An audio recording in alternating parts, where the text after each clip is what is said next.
இந்த துல்ஹஜ் மாதத்தினுடைய சில அமல்களை பற்றி நாம் சுருக்கமாக பார்க்கலாம். இந்த துல்ஹஜ் மாதத்தினுடைய பிறை 9க்கு தான் நம்ம அரஃபாவுடைய நோன்பு வைக்கிறோம்.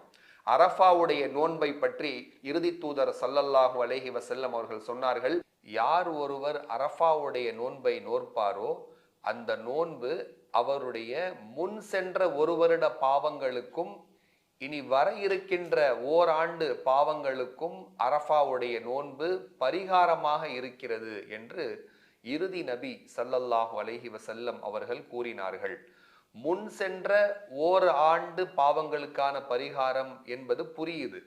அடுத்து வர இருக்கின்ற ஓராண்டு பாவங்களுக்கான பரிகாரமாகவும் இருக்கிறதுன்னு ஸல்லல்லாஹு அலைஹி வஸல்லம் சொல்லியிருக்கிறாங்களே, இந்த வாக்கியத்திற்கான விளக்கம் என்ன? ஹதீஸுடைய விரிவுரையாளர்கள் எழுதுறாங்க, யார் ஒருத்தர் அரஃபாவுடைய நோன்பு துல்ஹஜ் மாதம் பிறை 9க்கு அரஃபாவுடைய நோன்பை யார் நோற்பாரோ அல்லாஹு தாலா அடுத்த ஓராண்டு பாவம் செய்வதற்கான வாய்ப்புகளை அல்லாஹ் அவருக்கு குறைத்து விடுகிறான். இன்னொரு விளக்கத்தை இப்படியும் எழுதுறாங்க, யார் துல்ஹஜ் மாதம் பிறை 9 அரஃபாவுடைய நோன்பை நோற்பாரோ இன்னும் ஓராண்டு அல்லாஹு தாலா அவருக்கு உயிர் வாழும் பாக்கியத்தை தருவான். ஏன்னா ஸல்லல்லாஹு அலைஹி வஸல்லம் அந்த ஹதீஸ்ல என்ன சொல்றாங்கன்னா, அடுத்து வர இருக்கின்ற ஓராண்டு பாவங்களுக்கான பரிகாரம்னு சொல்றாங்க. அப்ப அடுத்த ஓராண்டு அவர் உயிரோட இருக்கணும், அடுத்த ஓராண்டு அவர் ஹயாத்தா இருக்கணும். அல்லாஹ் அவரை ஹயாத்தா வைப்பான்.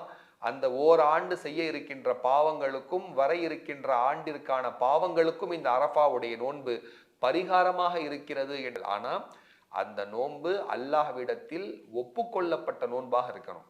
இஹ்லாசான முறையில் உள தூய்மையுடன் அல்லாவுக்காக அவர் வைத்த நோன்பாக இருந்தால் இந்த இரண்டுமே இந்த நோன்பின் மூலமாக கிடைக்கிறது என்பதை இந்த ஹதீஸின் மூலமாக நாம் தெரிந்து கொள்ள முடிகிறது.